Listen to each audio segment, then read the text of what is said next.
హిందూ బంధువులందరికీ జై శ్రీరామ్. 2 రోజుల క్రితం పాస్టర్ ప్రవీణ్ పగడాల యాక్సిడెంట్లో చనిపోవటం జరిగింది. అయితే ఇది యాక్సిడెంట్ అంటూ ప్రాథమిక విచారణలో నిర్ధారణ కూడా చేయటం జరిగింది. కానీ పోలీస్ డిపార్ట్మెంట్ ఎంక్వైరీకి భిన్నంగా లేదా ప్యారలల్‌గా పాస్టర్స్ ఇన్వెస్టిగేషన్ డిపార్ట్మెంట్ ఒకటి బయలుదేరింది. వీళ్ళందరూ ఏమంటున్నారంటే పాస్టర్ ప్రవీణ్ పగడాలది యాక్సిడెంట్ కాదు, మర్డరు. ఇదిగో కావాలంటే అక్కడ రక్తం పడింది, ఇక్కడ ఇంకేదో పడింది, అక్కడేదో వస్తువు పడింది అని చెప్పేసి వీళ్ళే విచారణ చేసేసారు. అయితే ఇక్కడ మరి పోలీస్ వారు ఏం చేస్తున్నారో నాకు తెలీదు.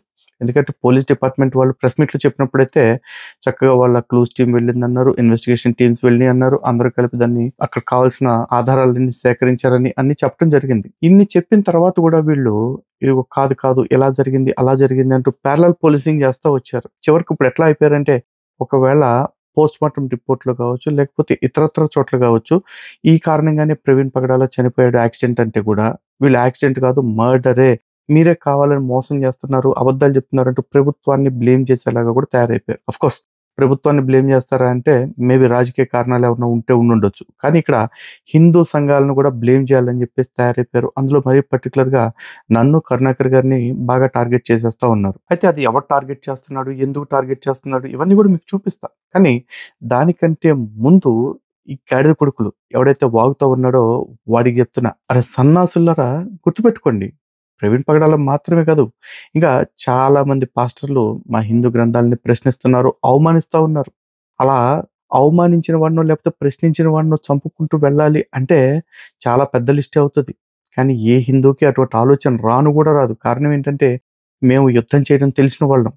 యుద్ధం చేయాలి అనుకునే ప్రతివాడు యుద్ధమే చేస్తాడు. అండ్ ఆ యుద్ధంలో శత్రువుని గెలవటము అంటే శత్రువును ఓడించటమే. తెలుసా? అంతేగాని శత్రువుని చంపటం కాదురా సన్నాసుల్లారా. అలా చంపేంత దిక్కుమాలిన ఆలోచన, నీచపు ఆలోచన కూడా మాకు రాదు. అండ్ మీరందరూ బ్రతికుండాలి. మీరందరూ కూడా మీ ఓటమిని చూడాలి.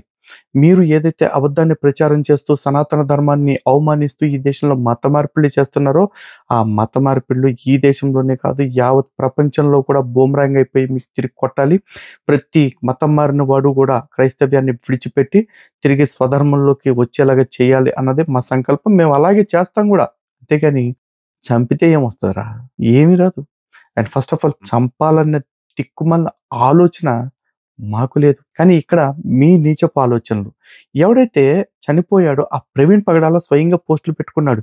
నాకు పలానా షమీ వల్ల ప్రమాదం ఉంది, లేకపోతే పలానా ఓఫీర్ వల్ల ప్రమాదం ఉంది అని చెప్పేసి. అంతేగాని ఏ రోజున కరుణాకర్ వల్ల ప్రమాదం ఉంది, లలిత్ కుమార్ వల్ల ప్రమాదం ఉందని ఎక్కడ పోస్టులు పెట్టలా. కానీ మీరు వాళ్ళందరి గురించి మాట్లాడకుండా, వాళ్ళ గురించి చెప్పకుండా మా గురించి ఎందుకు పడి ఏడుస్తున్నారు? ఎందుకంటే ఇక్కడ ఇంకో మాట, నేను వాళ్ళు చంపారని అంటలా, అసలు ఫస్ట్ ఇది మర్డర్ అని మేమేమి అనట్లా. Let that be decided by investigation agencies. కానీ మీరు మా పేర్లు తెస్తూ మాట్లాడుతున్నారు కాబట్టి మేము సమాధానం చెప్తున్నాం. ఇక్కడ మీ ఇంటెన్షన్స్ చాలా క్లియర్‌గా అర్థమవుతున్నాయి. మీరు సబ్జెక్ట్ పరంగా మమ్మల్ని ఎదుర్కోలేకపోతున్నారు. మీరు మీ గ్రంథంతో మా ముందు కూర్చోలేకపోతున్నారు, మాట్లాడలేకపోతున్నారు. కాబట్టి ఏదో ఒక రకంగా ఈ చావుని అడ్డం పెట్టుకొని క్రైస్తవ సమాజాన్ని రెచ్చగొట్టి వాళ్ళలో భావోద్వేగాలు రేకెత్తించి మా మీదేదో దాడులు చేపించాలి అని ప్రయత్నిస్తున్నారేమో. గుర్తుపెట్టుకోండి. ప్రవీణ్ పగడాల ఒక్కడు పోతే ఏంటి? చాలా మంది ఉన్నారు క్రైస్తవ సమాజంలో. అలాంటి వాళ్ళందరికీ కూడా మీ గ్రంథాల ఆధారంగానే, మా గ్రంథాల ఆధారంగా మేము చర్చలు చేస్తూ ఉన్నాం. అండ్ ఇప్పటిదాకా మా ఆఫీసులకొచ్చి మాట్లాడిన పాస్టర్స్ చాలా మంది ఉన్నారు కదా! వాళ్ళందరిని అడగండి. మేము ఎంత ఓపిక, ఎంత సహనంతోటి వాళ్ళని కూర్చోబెట్టి చర్చలు చేస్తా ఉన్నామో వాళ్ళందరికీ తెలుసు. అండ్ మా పద్ధతి ఎప్పుడు అలాగే ఉంటుంది. ఇక ముందు కూడా అలాగే చేస్తాం కూడా. ఎందుకంటే మాకు కావాల్సింది సిద్ధాంతాలు గెలవాలి. అంతే తప్ప వ్యక్తుల్ని సాధించడం కోసం అని చెప్పేసి వాళ్ళని వేధించడాలు ఇట్లాంటివి మా దృష్టిలో లేవు. మీరు చేతగాక మీరు పదే పదే మాట్లాడతారే, మా బైబిల్ సత్యం చెప్పమంది, మా యేసు అబద్ధాలు ఆడొద్దన్నాడు అని. అన్నిటిని తొంగలోకి తొక్కి మా మీద అబద్ధాలు ఆడుతుంది, మా మీద అసత్యాలని ఆరోపణల్ని మోపుతుంది. మీరు సావటల్లారా. ఇంకెప్పుడు ఇట్లాంటి నీతిమాలిన కబుర్లు చెప్పమాకండి. మా దేవుడు ఇట్టా అన్నాడు, మా దేవుడు అట్టా అన్నాడు.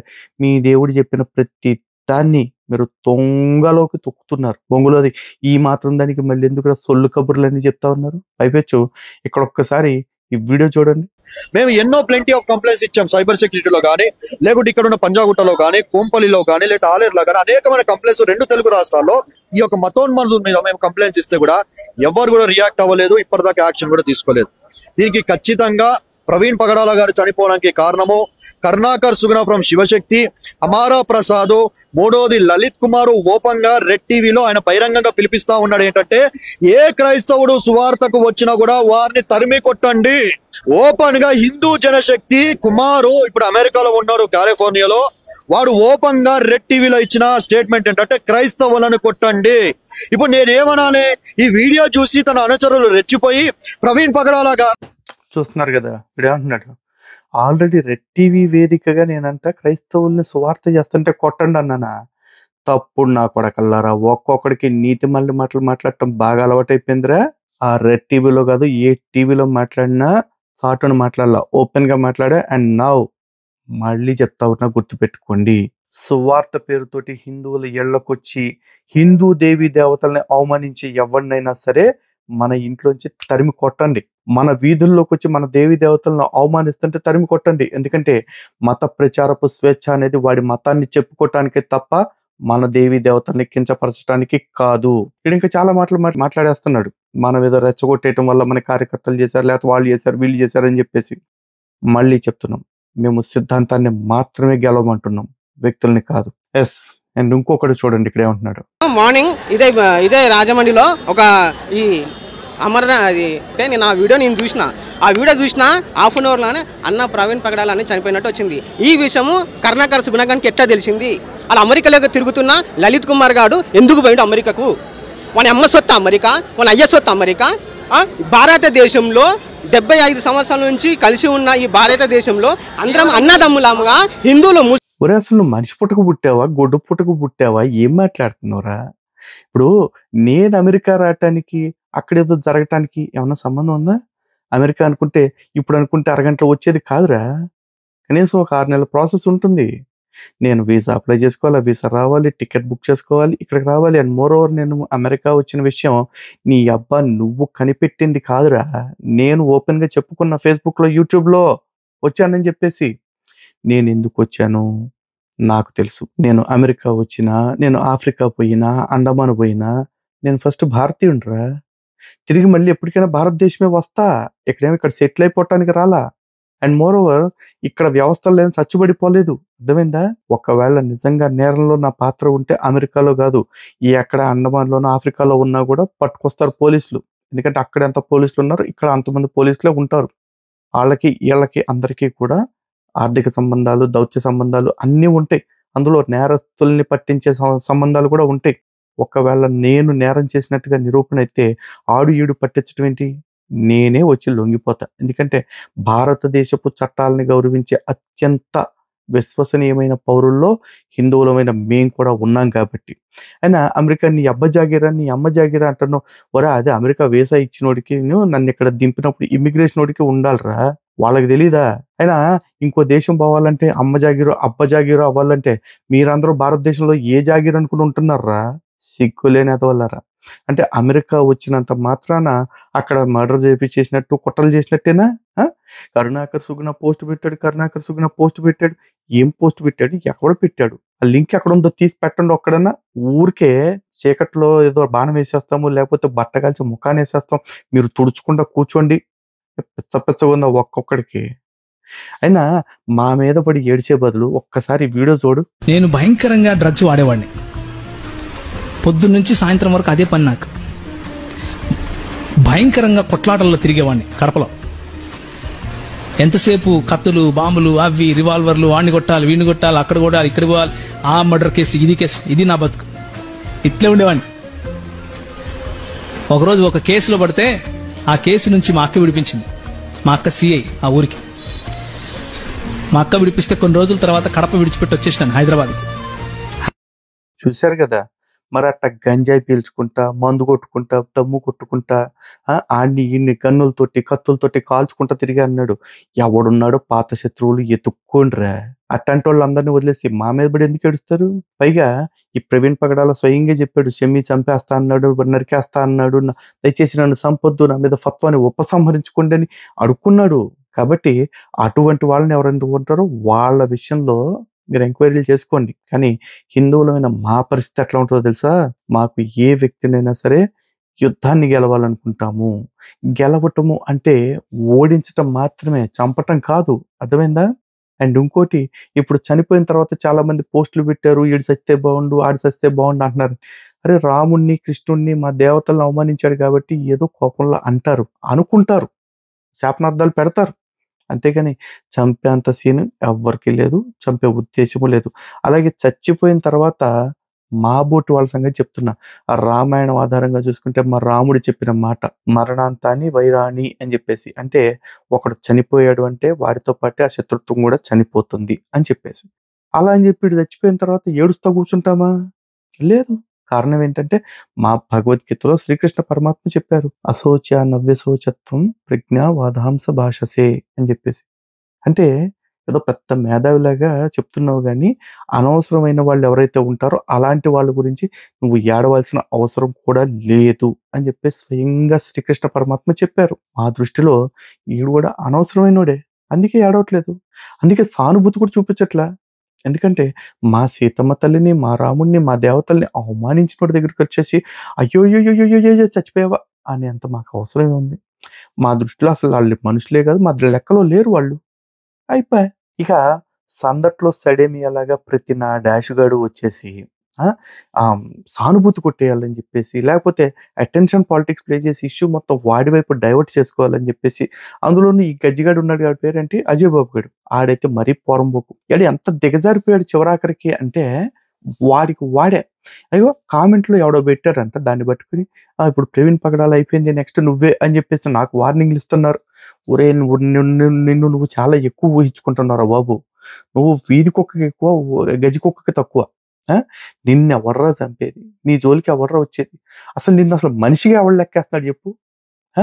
నీ బతుక్కి నిన్ను నీ పాస్టర్‌లు ఒక్కడు కూడా నిన్ను పాస్టర్‌లాగా గుర్తించరు. అసలు ఒకడు గుర్తించడం ఏంటి? నీకు బైబిల్ రాదు. నీకు వాక్యం చెప్పటమే రాదు. ఆ! పోనీ రెండోది, నీకొచ్చింది బాగా ఏంటంటే అది పెట్టి, ఇది పెట్టి, నాకు డబ్బులివ్వండి, నాకు ఫండ్స్ ఇవ్వండి, నేను పీకేస్తా, పొడిచేస్తా అని చెప్పేసి రెచ్చగొట్టి డబ్బులు దండుకోవటం ఒక్కటే. అంతకు మించి నీకు నా బొచ్చు కూడా చేత కాదు. నిన్నెందుకురా లెక్కేస్తారు? నువ్వెప్పుడన్నా కూర్చొని డిబేట్ చేసి, ఇదిగో ఈ అంశం మీద నేను గెలిచాను, ఈళ్ళని తొక్కాను అని చెప్పి ఒకడివన్నా ప్రూవ్ చేసావా? పోనీ ఏదన్నా ఒక గ్రంథం మీద నీ సొంత పరిజ్ఞానంతో మాట్లాడావా? రామాయణం మాట్లాడాలంటే ఎవడో మాట్లాడేసిన వీడియోస్‌లోంచి తీసుకొని మాట్లాడతావు. పురాణాల గురించి మాట్లాడాలంటే ఎవడో మాట్లాడేసినయి తీసుకొచ్చి ఐఏఎసోళ్ళ కబుర్లు చెప్తావు. సొంతంగా నీ బతుక్కి ఏ రోజన్నా ఒక పురాణాన్ని ఓపెన్ చేసి చదివినోడివేనా? ఒక శ్లోకాన్ని చెప్పగలిగినోడివేనా? తుఫేలుగా. పైగా ఇక్కడికొచ్చి చూడండి వీడేమంటాడు? బైబిల్ ఎంతగా గౌరవిస్తామో ఖురాన్ని కూడా అంతగా గౌరవిస్తాము. నేను ఒకటే అడుగుతున్నాను, ఇప్పుడున్న పరిస్థితుల్లో మీరు మసీదులో ఉన్నా, మేము చర్చిల్లో ఉన్నా, ప్రమాదం మన ఇద్దరికీ ఉంది అన్న విషయం మాత్రం మీ మనసులో ఉండనివ్వండి. రెండవది ఏంటంటే, నేను క్రైస్తవులంగా ఉన్నా, మీరు ముస్లిం సహోదరులైనా, మన ఇద్దరికీ తండ్రి అబ్రహాం గారే అన్న విషయాన్ని కూడా దయచేసి మీరు మనసులో ఉండనివ్వండి. మీకేదన్నా కష్టం వస్తే మా ప్రాణాలు అడ్డుపెట్టి కాపాడుతున్నాం. మాకేదన్నా కష్టం వస్తే దయచేసి మానవత్వంతో మీరు కూడా వీళ్ళు మా దాయాదులు అని మాకు అండగా నిలబడండి. మనకి దేవుడు ఉన్నాడు. మేము దేవుని చిత్తమని ఎంత ధైర్యంగా అంటామో ఇన్షా అల్లా అని అంతే గౌరవంగా కూడా అంటాం. చూశారు కదా, మేము బైబిల్ని ఎంత గౌరవిస్తామో ఖురాన్ అంతే గౌరవిస్తాం అంటూ షఫీర్ అంటున్నాడు. సరే ఏం గౌరవిస్తున్నావు చెప్పు? ఖురాన్ ప్రకారం చూసుకుంటే మరి నీ యేసు ప్రవక్త, దేవుడు కాదు. ఇంకా చెప్పాలంటే అసలు శిలువ మరణమే పొందలేదు ఖురాన్ ప్రకారం చూసుకుంటే. మరి ఈ అన్నిటిని పెట్టుకుని కూడా నువ్వు ఖురాన్ని గౌరవిస్తున్నావా? క్రైస్తవ సమాజం చూసుకోండి, ఇక్కడ ఆల్రెడీ మత మార్పిడి అయిపోయి ఇస్లాంలోకి క్రిస్టియానిటీలో ఉంటున్నట్టుగా నటిస్తూ ఇస్లాంకి కోవర్ట్గా పనిచేస్తున్నాడేమో. మరి అర్థమవుతుందా? కాబట్టి ప్రతి ఒక్కరికి మళ్ళీ మళ్ళీ మళ్ళీ చెప్పేది ఒకటే, మీ బతుకులకి మీరు ఏం చేసుకుంటారో చేసుకోండి. కానీ హిందూ సమాజంలో ఉంటున్న మా మీద, హిందూ ధర్మం కోసం పనిచేస్తున్న మా మీద మీ కుట్రలు ప్లే చేయాలని చూస్తే మాత్రం హిందూ సమాజం ఏమి చేతులకి మేకులు కొట్టుకుని కూర్చోలా. అర్థమైందా? ఈరోజు మమ్మల్ని కాపాడుకోవటానికి మాకెంత బాధ్యత ఉందో, మమ్మల్ని కాపాడుకునే బాధ్యత హిందూ సమాజం మీద కూడా అంతే ఉంది. మీరు ఇష్టం వచ్చినట్లు ఆటలాడుతూ కూర్చుంటారు అంటే హిందూ సమాజం చూస్తూ ఊరుకుంటుంది అనుకోమాకండి.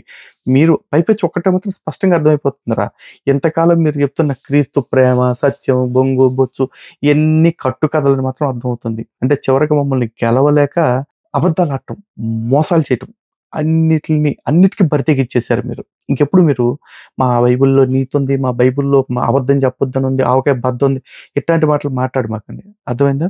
గుర్తుపెట్టుకోండి, మేము బతికున్నంత కాలం మాత్రం మా పోరాటం కొనసాగుతూనే ఉంటుంది. బైబిల్ మీద, బైబిల్ పట్టుకొని సనాతన ధర్మం మీద దుష్ప్రచారం చేస్తున్న వాళ్ళ మీద కూడా. కానీ ఒకటైతే స్పష్టంగా అర్థమైపోయింది, ముస్లిమ్స్ అంటే మీరు పోసేస్తున్నారు. అందుకే చంపుతాను అని బెదిరించిన వాళ్ళని కూడా మీరు కనీసం ఎంక్వైరీ చేయండి అనే మాట అనలేకపోతున్నారు. తిప్పి తిప్పి దీన్ని హిందువుల మీదకి రుద్దాలని చూస్తా ఉన్నారు. ఇక్కడ హిందువులు ఆలోచించుకోండి, ఇందాక అజయ్ బాబు చెప్తున్నట్టు కదా, మనం ఒకటి అని ముస్లిమ్స్కి, క్రిస్టియన్స్కి. మేము కూడా చెప్తున్నాం, వాళ్ళు ఒకటే.